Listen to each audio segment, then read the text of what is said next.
मित्रों, क्या आपको पता है कि इस्लाम में रमजान को ही पवित्र महीना क्यों कहा जाता है? इस्लाम के पवित्र रमजान के महीने में भी कल से शुरू हो रहा है रमजान का पवित्र महीना।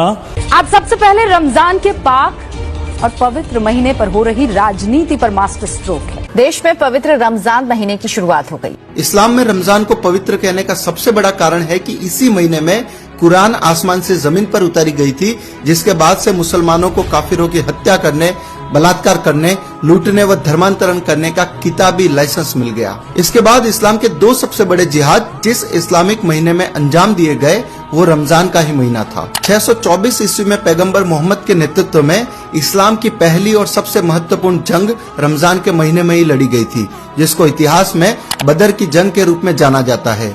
इसी जंग के बाद मक्का के सबसे ताकतवर कुरैशी समुदाय को मुसलमान बनाया गया था। रमजान के महीने में ही 629-630 ईस्वी में मुसलमानों ने मक्का पर हमला करके उस पर विजय प्राप्त की थी और वहां के प्रमुख लोगों की हत्या करके वहां रह रहे काफिरों को इस्लाम कबूलवाया था। भारत के इतिहास पर भी गौर करें तो पाकिस्तान बनाने का सबसे बड़ा जिहाद 1946 ईस्वी में रमजान के महीने में ही छेड़ा गया था, जिसको डायरेक्ट एक्शन डे के रूप में जाना जाता है। 16 अगस्त 1946 रमजान के 70वें दिन कलकत्ता के हर मुसलमान तक एक पर्चा बांटा गया, जिसमें रमजान के महीने का हवाला देकर भारत में हिंदुओं के कत्लेआम की घोषणा की गई थी। उस पर्चे में लिखा गया था कि हम लोग रमजान के महीने में जिहाद शुरू करने जा रहे हैं। अल्लाह की मर्जी से हम हिंदुस्तान को दुनिया का सबसे बड़ा इस्लामिक मुल्क बनाने में कामयाब होंगे। ए काफिर, तुम्हारी सजा का वक्त आ गया है, अब कत्लेआम होगा। हम हाथ में तलवार लेकर फक्र के साथ तुम पर जीत हासिल करेंगे।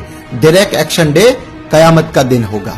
आपको जानकर आश्चर्य होगा कि वो पर्चा किसी मौलवी ने नहीं बल्कि कलकत्ता के मेयर सैयद मोहम्मद उस्मान ने छपवाए थे और उस समय के हिंदुस्तानी मुसलमानों के प्रमुख अखबार डॉन के पहले पन्ने पर भी इसी पर्चे का एक विज्ञापन छापा गया था। उसके बाद जो हुआ उसमें अकेले कलकत्ता शहर में पहले 15 मिनट में 300 हिंदू और अगले 72 घंटों में लगभग 6000 हिंदू मार दिए गए।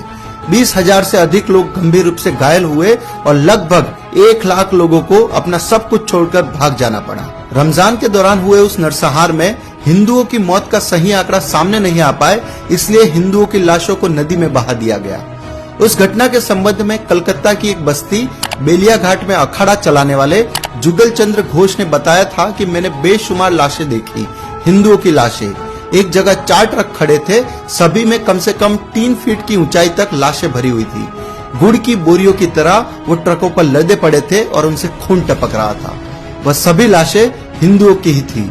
महीना रमजान का था और कत्लेआम करने वाले मुसलमान थे। तो मित्रों, अब आपको समझ आ गया होगा कि रमजान का महीना मुसलमानों के लिए इतना पवित्र क्यों है, क्योंकि वे इसी महीने में अपने जिहादी रूप को सबसे अधिक बाहर लाते हैं और इस्लाम का जो मूल एजेंडा है उसको भी इसी महीने में प्रमुखता से अंजाम देते हैं।